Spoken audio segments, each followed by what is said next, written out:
Hello, my name's Graham Kelly. I'm the CEO of Filamon, and if you give me 10 minutes of your time, I hope you'll end up agreeing with me that Filamon is on an exciting journey unmatched by any other biotechnology company that I know of.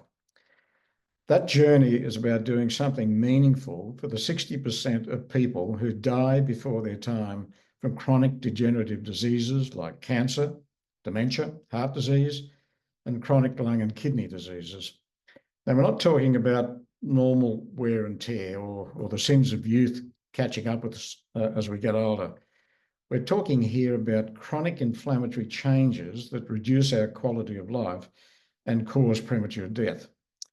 And Filamon is on a quest to develop an entirely new generation of anti-inflammatory drugs that we see turning the whole treatment of chronic inflammatory disease on its head.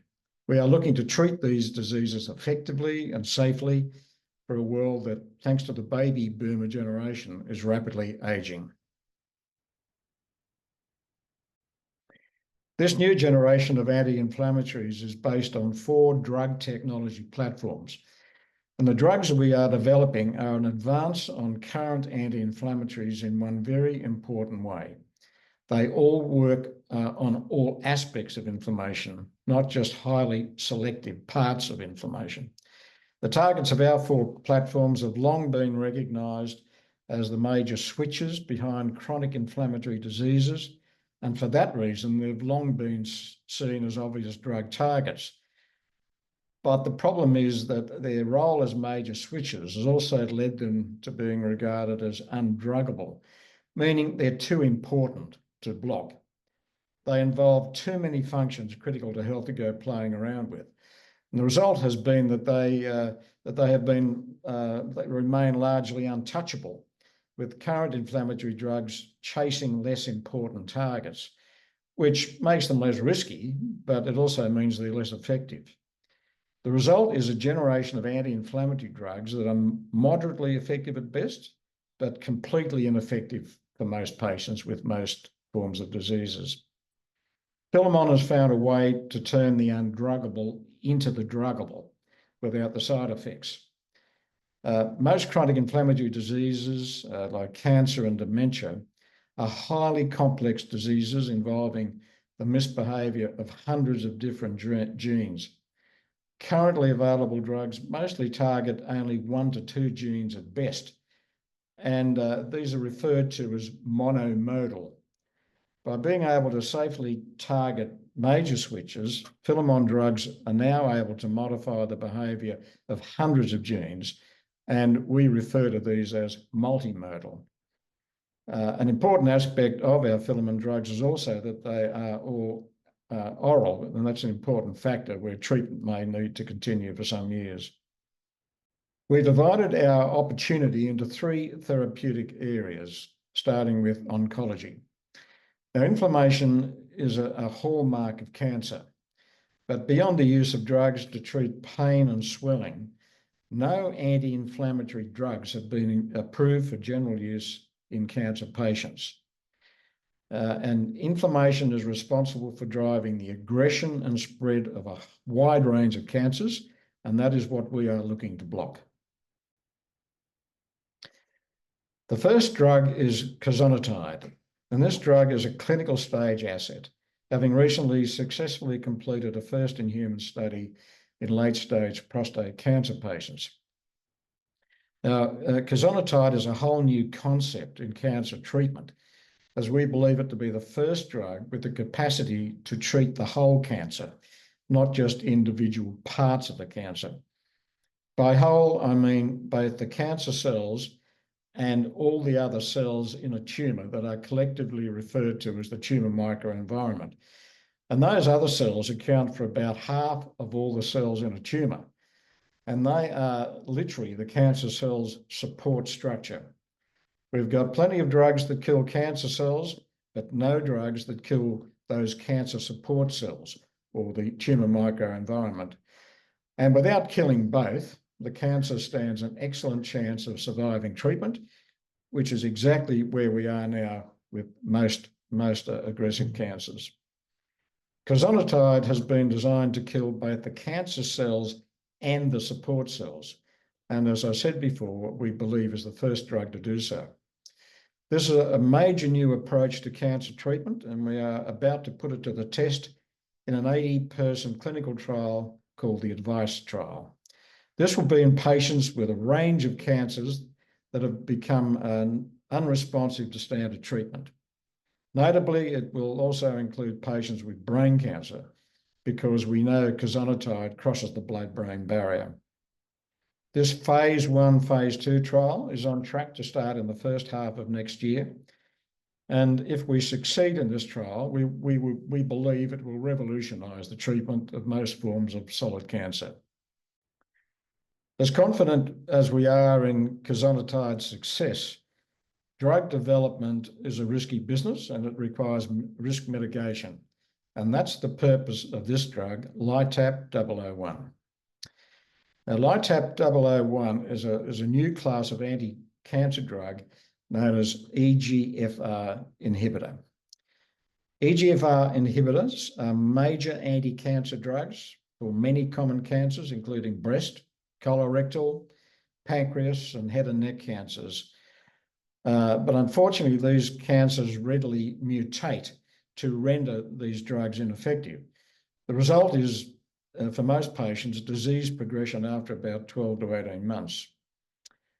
And trying to develop new generations of EGFR inhibitors that deal with these mutations has failed because there are over 70 different mutations have now been identified. This frustration has pushed EGFR inhibitor drug development down the path of trying to degrade the receptor rather than trying to inhibit it. If you can degrade it, the fact that it can mutate then becomes less important. There are several competing technologies proposed, but the EGFR degrading technology we call LITAP is clearly the most efficient technology to date, with up to 98% of the receptors being destroyed. This is an exciting development that came from Filamon scientists, which serves to highlight the world-class drug discovery talent that is within this company. And given the importance of EGFR inhibitors as a class of chemotherapy and the current lack of progress in overcoming the drug resistance problem, I anticipate that this asset will very quickly get on the radars of major pharmaceutical companies. The patent was lodged on this drug early this year, so we have a 20-year runway left on it. Our second field of interest is the eye, with degenerative diseases of the retina looming as a major problem associated with aging. And current treatments are sadly lacking in effectiveness, on top of which all involve regular monthly injections into the eyeball, a method of treatment that is about as challenging for patients as it sounds. And Filamon has 2 drugs in development that we believe will not just be more effective, but importantly will be patient-friendly, being self-administered eye droppers or even oral dosage forms. The first of these 2 drugs is beta-002, a drug being developed for the disease wet age-related macular degeneration, or wet AMD. This disease occurs from about 60 years onwards and is the major cause of blindness in older Australians. The macula is the area at the back of the eye responsible for central vision and fine vision. And loss of vision happens progressively over years and is caused by the overgrowth of the macula by abnormal shaped blood vessels that leak plasma, blocking the ability of light to reach the retina at the back of the eye. Current treatments aim to block genes known as VEGFs, or vascular endothelial growth factors. These drugs fail to work in about 1/3 of patients and are effective in the rest to the point of slowing the disease progression down, but not stopping it. And the result for most patients is eventually experiencing vision impairment or complete loss of vision. The problem, like with all chronic degenerative diseases, is that wet AMD involves a lot more genes than single genes like VEGF. And the failure of current drugs to block those dozens or even hundreds of other genes involved in this disease is why current drugs are struggling and will continue to do so. Beta-002 came out of work at the University of New South Wales here in Sydney. It's a breakthrough discovery in being able to shut down dozens of genes involved in wet AMD, and has been shown in preclinical studies to be about 3 times more effective than the current $6 billion market leader. So we're confident that superior performance is the first box we've managed to tick, and it now comes down to the second box, which we are currently looking to tick, which is the ability to avoid eyeball injections by being able to deliver the drug by eyedropper or even by mouth.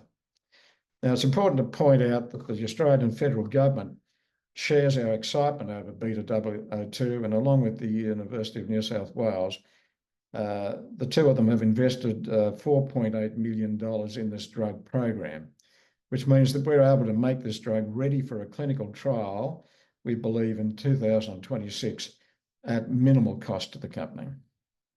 I'm not going to say very much about this program, as exciting as it is, because much of it is going to remain under wraps for the time being. Suffice to say that it involves the other kind of macular degeneration called dry AMD, where wet AMD involves abnormal growth of blood vessels that leak plasma. Dry AMD involves thinning of the retina through the death of retinal cells. And dry AMD is about 6 times more common than wet AMD, and while it can still progress into blindness, for most people, it is more a matter of inconvenience, with fuzzy vision and objects suddenly disappearing from view. The World Health Organization estimates there are about 150 million people worldwide who experience vision impairment due to dry AMD, and there are no treatments available for these people. The Sigma platform is working on the basis that dry AMD is a form of neurodegenerative disease, not dissimilar to Alzheimer's disease. We currently are testing 3 novel drugs, all designed to stop something called prion disease. And each drug is being tested as both an eyedropper and oral dosage form. And our objective is to have the first treatment for dry AMD based on a self-administered dosage form. And finally, to our third area of interest, neuroinflammation and dementia in particular. Alpha-003 is a recent discovery by Filamon scientists, and one that has the team very excited because it concerns a potential breakthrough treatment of dementia. The discovery relates to a critically important structure in brain cells known as microtubules. These are like an internal scaffolding that brain cells rely on for their specialized function. And dementia comes from this scaffolding falling apart, leaving brain cells unable to send messages to start with before going on to die. And current treatments are focused on dealing with the consequences of this damage. With current drugs, the damage essentially still goes on, and that explains why we currently have no effective treatments for dementia. Anything that does work only does so for a short while before being swamped by the sheer volume of dying brain cells. Filamon has designed what we believe is a world-first drug that aims to stop the damage in the first place. And it does this by binding to 2 important proteins whose specific job is to protect the microtubules. And Alpha-003 is the first drug discovered that binds to both of these protective proteins, which means that if we can keep both of these proteins intact and working to protect the brain microtubules, then we should be able to stop brain damage and dementia from progressing. That would be something that would truly make a difference to millions of people worldwide. Our pipeline comprises one drug about to come back into the clinic for a second time, another 2 drugs heading into the clinic in the next 12 to 18 months, and then a further 2 programs about 12 months further back in their life cycles. It's a schedule that allows us to stage our spending priorities and gives us a balance between clinical and preclinical programs that guarantee a steady flow of news over the next 2 years. So that's the Filamon story in a nutshell. By biotech standards, it's an exciting story based around some truly groundbreaking technology platforms, all with the potential of making a real difference to the lives of some millions of people. We're not talking here about rare diseases. The opportunities being pursued are all across areas of large and major need involving multi-billion-dollar markets. These are all age-related opportunities that an aging world guarantees will only get larger and more urgent. Our competition is minimal, simply because we have worked out how to drug targets others still consider to be undruggable. The one point I want to emphasise is that our product isn't necessarily a pill that you will find on a pharmacy shelf with our name on it. The product we are selling is intellectual property that other companies will want to buy or partner with us on. Taking a drug to market is a long and very expensive road to go down, and a road that really limits you to a very restricted number of assets. Filamon is a drug incubator, creating multiple opportunities. And that means our horizons are a lot shorter and therefore capable of rewarding shareholders a lot sooner. We are going to be aggressive in pursuing drug intellectual property protected by patents and in business development activities. Management has the skills and experience to execute on this strategy, and I look forward to our shareholders coming along on this exciting journey with us. Thank you.